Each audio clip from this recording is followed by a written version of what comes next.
Welcome back to the Property Investing Roadmap podcast. An investment in knowledge always pays the best dividends. My advice is consider the long term, the medium and the now. I'm your host, Damian Collins, here to help you navigate the twists and turns of property investing. If you're wanting to snap up those opportunities in a competitive market, you need to be on the ball and be ready. The first part is start early. What's your goal in investing? In Season 2, we're shifting gears to accelerate your journey through 9 key steps to financial freedom. From research and strategy to creating a model property portfolio, this is your step-by-step roadmap to building an income from property for life. Welcome back to Series 2 of the Property Investing Roadmap podcast. In the last episode, we covered the importance of research and goal setting with Robin Ram. And today, Robin joins me again to discuss Step 2, creating a plan and taking action. Robin, great to have you back. Thanks for having me again, Damian. Robin, many people try to go it alone in property investing, and no doubt you've seen that out there in the marketplace, that people think they've got enough knowledge and or have someone in their family or friends who help them. But we've seen, certainly, isn't it, the professional support can be the difference between success and struggling in property. Can you just share with us some examples of how professional support has made a real difference in investment outcomes for property investors? Thanks, Damian. As per the last session as well, I promised a really good quote to get us going. An investment in knowledge always pays the best dividends. I feel that when a client's looking to achieve a certain goal, understanding what they're doing and what those drivers are, when someone comes to see us with a perceived idea of, I need 5 investment properties, well, why is it 5? Or my friend's got 5, and I think 5 is the definition of success. However, for that person and where they're at in life, 2 excellent investment properties could be much better than 5 that are causing them stress and underperforming. So it's about finding the right properties, the right mix, and the right team to kind of coach you on that decision. So your definition of success in property investing is aligned to what you want to achieve personally. Now, look, there's lots of people out there who can help you with property investing, and I just want to go through some of the people who may be suitable for you. Everyone's circumstances will, of course, be different, but there's lots of different support people out there. But before I get into that, I just want to talk about what to be careful of. And we've discussed it many times internally about what we see out there in the marketplace. So just tell us some of the examples of who really isn't actually on your side when you're looking to go and invest in a property. People who've got a vested interest by being retained by someone other than you. Fundamentally, if you're employing someone to do a job for you, you're having someone work in your best interest. So if you're not paying for the service, who is paying for that service and what is that provider getting out of that mix? So I would be looking at following the money, understanding, does this person understand what I'm trying to achieve, where I'm going, and what's in it for them if I achieve this in the long term? Look, I've seen it, and no doubt you have as well, many, many times. Ultimately, someone who's paid by the seller is going to tell you it's a good investment because that's what they're paid to do.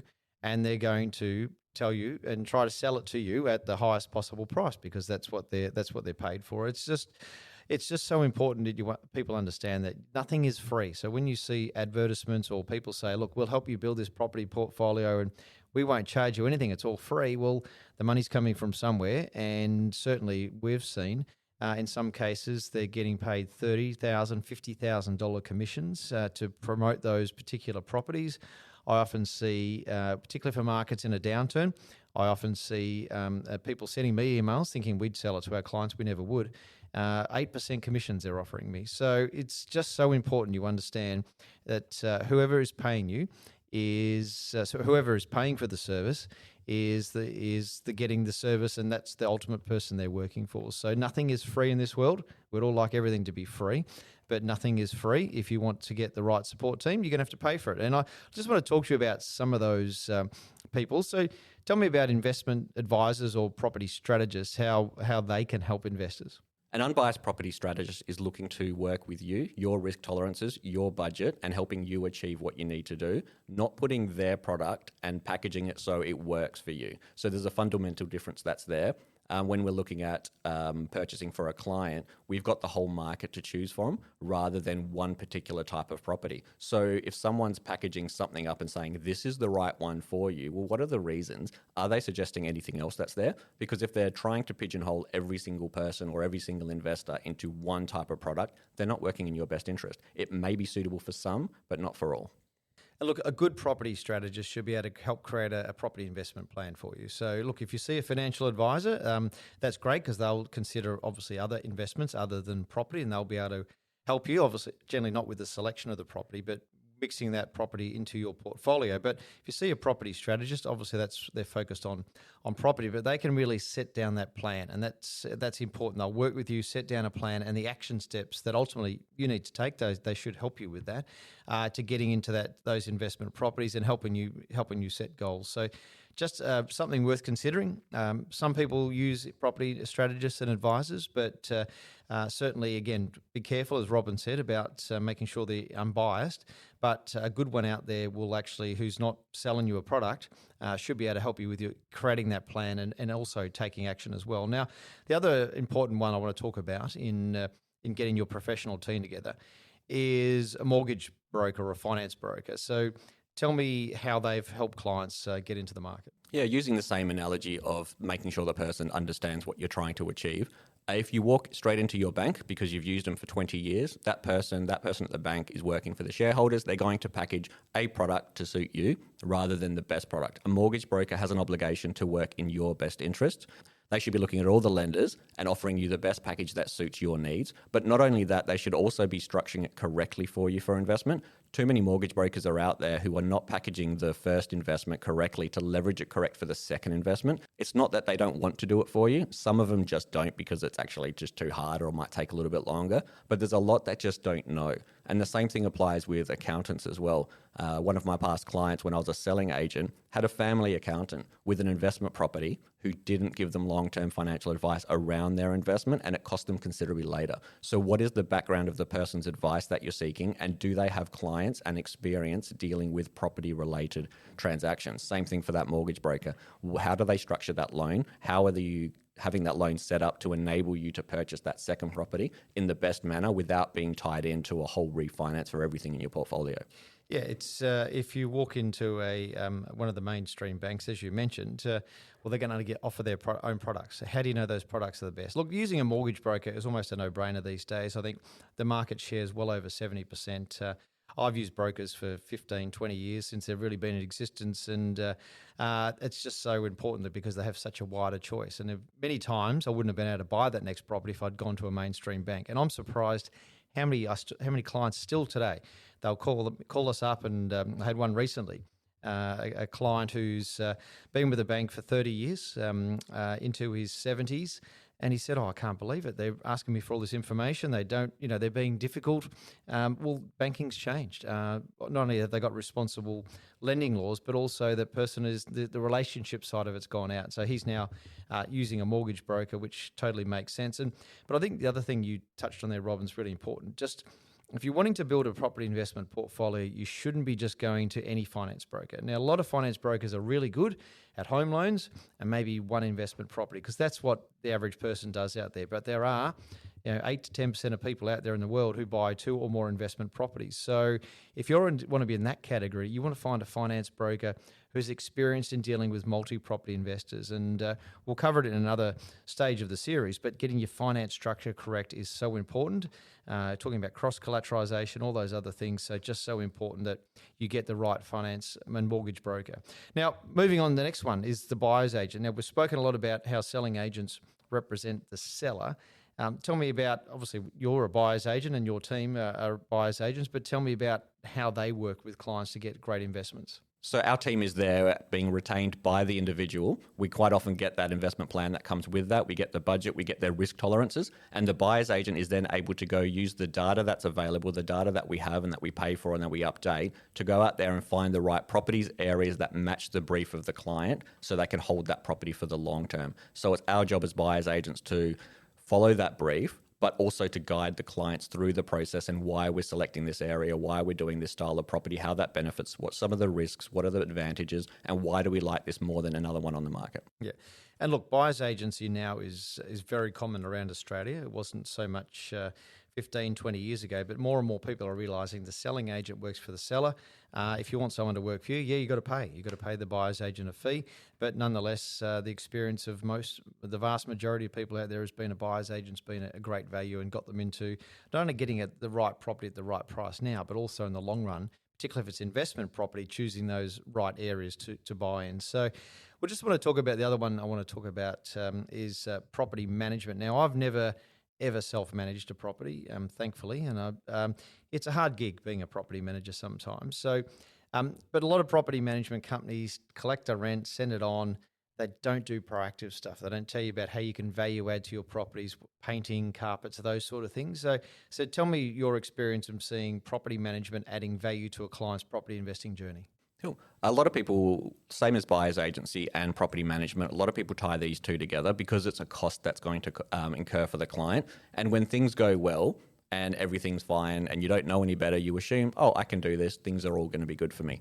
It's the pain pleasure principle. It costs money to engage a professional. What is the greater pain if I don't hire someone and I make a decision that adversely affects me down the track? So what a buyer's agent does very well is finds the right style, the right properties, and the properties that will outperform. What a property manager will do is look after that investment for you for the long term so you can have that exit strategy in 15 years, 20 years, 5 years' time when it needs to happen and the property's well looked after. It hasn't got in a state of disrepair. The tenants haven't been taken advantage of the property, the situation, and the investor's getting a better return through that. So what we do well and what good property managers will look at is not just ensuring the property is compliant, and we take on a lot of properties where they are managed by industry property managers, and yet we still have to fix compliance issues to make them safe for tenants. So they're not major issues. They normally cost a few $100s, if not up to $1,000. But then the property becomes compliant. We then give the owners suggestions on what they can do to maximize yield. We then inform the clients and hold them accountable to this is what you've purchased. This is how it's going over time. So when you receive your routine inspections from your property manager, it's an excellent opportunity to have a chat with your property manager and talk about your investment, your asset that's sitting there and what needs to happen so my tenants stay happy, they want to be there, and that I can maximize the rent. Because not only are the property managers and some of our team having to fix those compliance issues, which is not being addressed, they're also having to then talk to tenants about rent increases because they've been under rented for a significant amount of time. So that's been great for the tenant, but that's impacted the previous owner's returns. I've seen so many times investors under rent their properties, and it's not necessarily because of their own doing.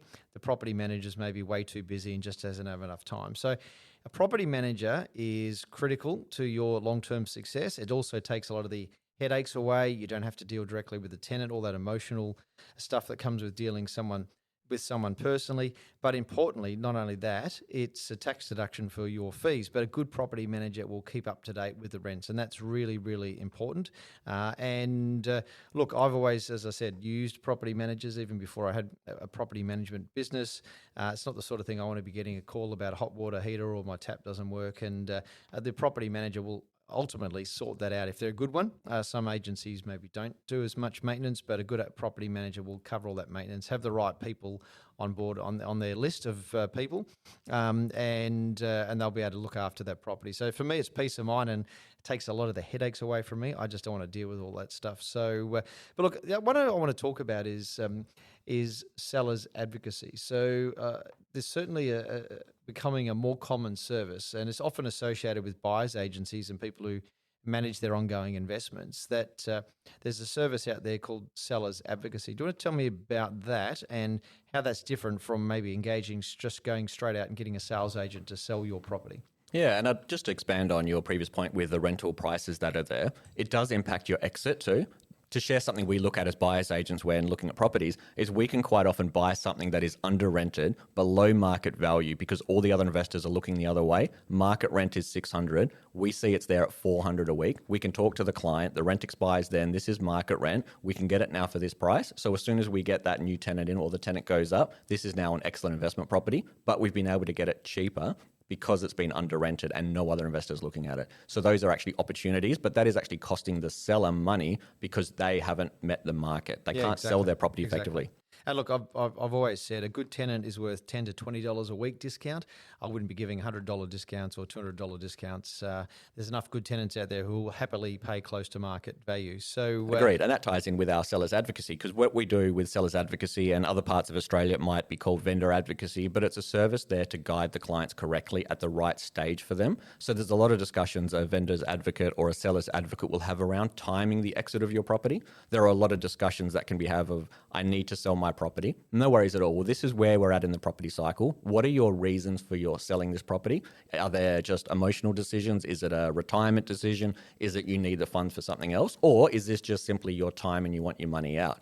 But if we can give the clients the right advice at the right time, and they're actually holding on to that asset for maybe 1 to 2 more years, that can be a significant increase in value when they sell 2 years later compared to 2 years earlier. Yeah. And that's where a vendor advocate or a seller's advocate will be so different from a selling agent. Because if you're in a traditional real estate office and you want to speak to a salesperson, that salesperson's paid a commission. They want to get the property sold. So they're going to tell you, yes, it's a good time to sell. We can put it on the market for you. They want your listing. And that's completely natural. It's harder to find those salespeople that says, yes, you can sell now, but why don't you wait? They're risking their own pay at that point. Yeah. So a seller's advocate or a vendor's advocate will actually be unbiased in that advice and saying, look, this is holistically where everything's at. We'll help you regardless. But if you can do this, this could be this, and this for you if you held on for 1 to 3 more years. And then working with that person in timing the exit, watching those fundamentals and going, look, we're starting to see some shifts that are out there. This may now be the time to exit towards the top of the market then rather than once we've hit the top or we're just over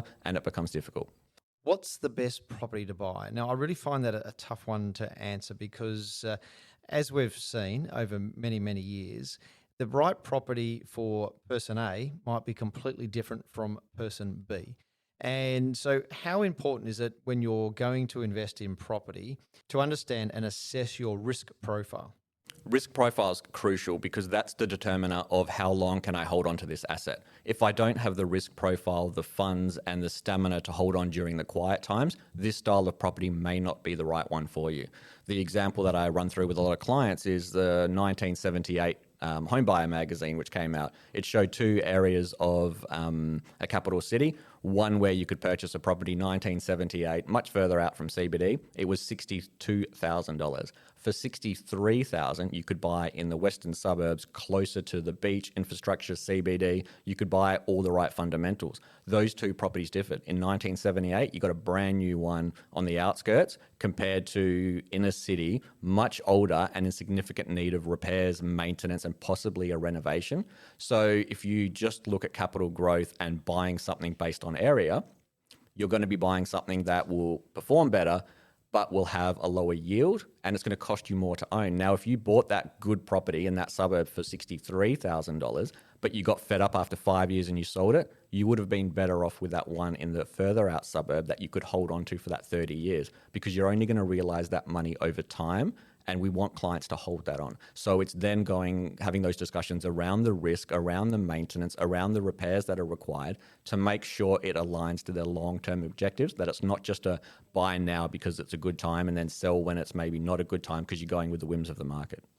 So with the different risk profiles, and I agree totally, we've seen it before, someone wants to buy a development site. They get all excited. They think they may develop it one day, even if they're really not got the financial capacity at the moment, but they think they might. But what they don't realise, as we've seen, is that a development site is a development site because the house is generally a dump, right? That's the reality. It's not in great condition. You want to buy a property like that for almost land value or maybe a little bit for the building if you're going to rent it out for a while. But you're not going to get necessarily a great tenant. You're going to have a lot of maintenance on that property. You can have a much greater negative cash flow. And I've seen, and no doubt you've seen over time in the journey, if you buy that wrong property, that if it doesn't meet your risk profile, then ultimately what happens is people end up selling, get out of the market, and often don't get back in. They miss out on everything. So, look, when looking at, there's lots of different profiles, but you've got to understand your ability to carry on investing in that property through the cycles, through all the headaches. Yes, if you can't deal with a lot of negative cash flow and repairs and maintenance are going to stress you out, well, let's buy something that maybe is 2 to 5 or 10 years old or that's in still good condition. You're not going to have a lot of maintenance. You're going to get a better tenant and probably a better rental yield.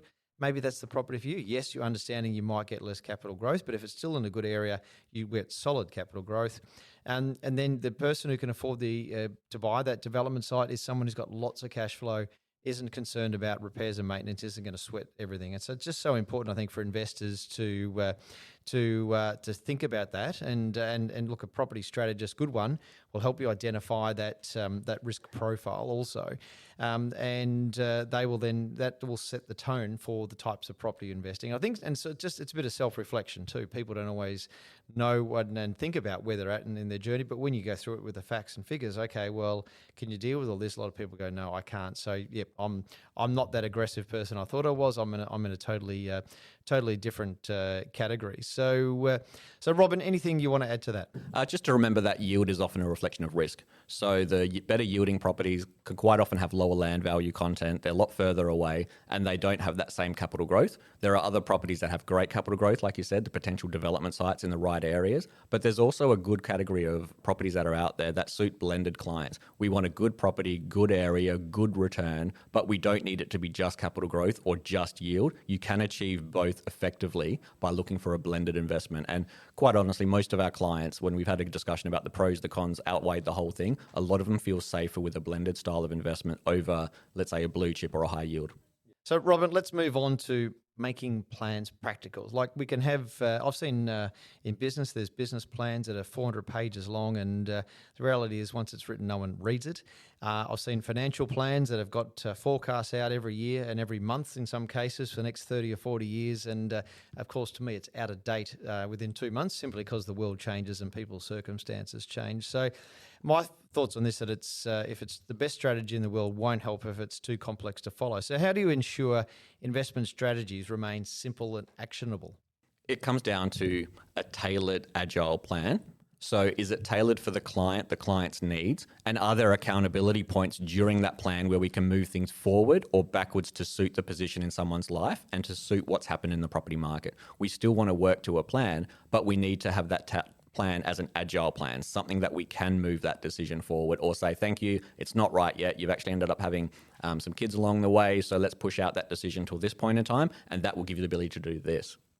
Just on that note, kids and card loans ruin your borrowing capacity substantially. So if you want to borrow a lot of money, don't have kids, don't get a credit card, and don't have a car loan. Just an odd tip there for people out there. No, you got to live your life. So just be aware of that. But look, it's exactly right. I think a good strategy will be detailed in the first 6 to 12 months, particularly, and maybe even out into the second year. But the world changes, things change, and from there you have much longer term goals. But that's got to be agile and change. You cannot map out every month for the next 30 years. It just simply doesn't make sense because it'll change and it won't be relevant in 12 months. So look, obviously getting from planning to action, that's the thing that holds a lot of people back. How do you advise investors, or what would you say to investors once they've done the planning and everything? How do they move to action?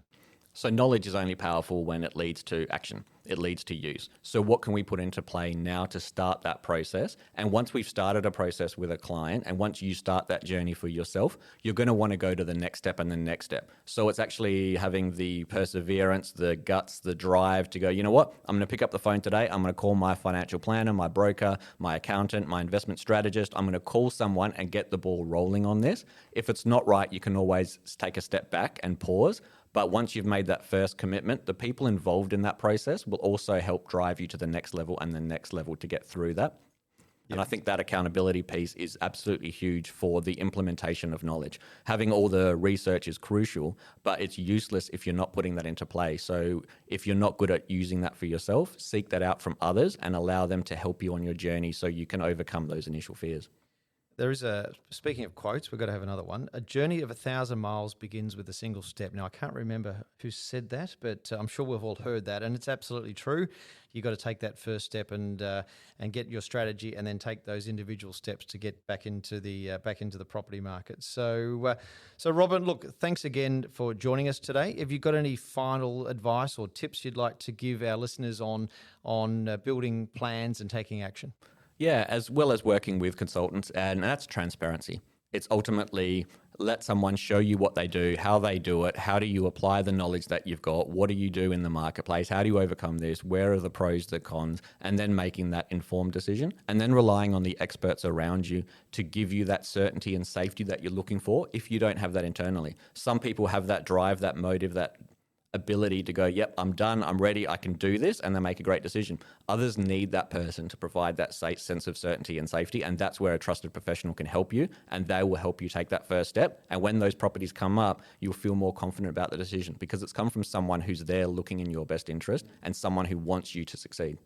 Well, thanks again, Robin, for joining us today. That's been some great insights into the whole world of planning and getting strategies. And my final tips for the day, look, if you're going to build a property portfolio, you need to have a support team. No one can do this all on their own or not do it very well on their own. So if you're going to invest in property, make sure you get the right support team around you. Obviously, what do you need to do? You've got to check that they're the right people. There's certainly follow the money in terms of who's paying for what. If someone says they're offering a free service and giving you property investment advice, well, nothing's free in this world. They're getting paid by a seller to promote that property. So look for transparency and fees.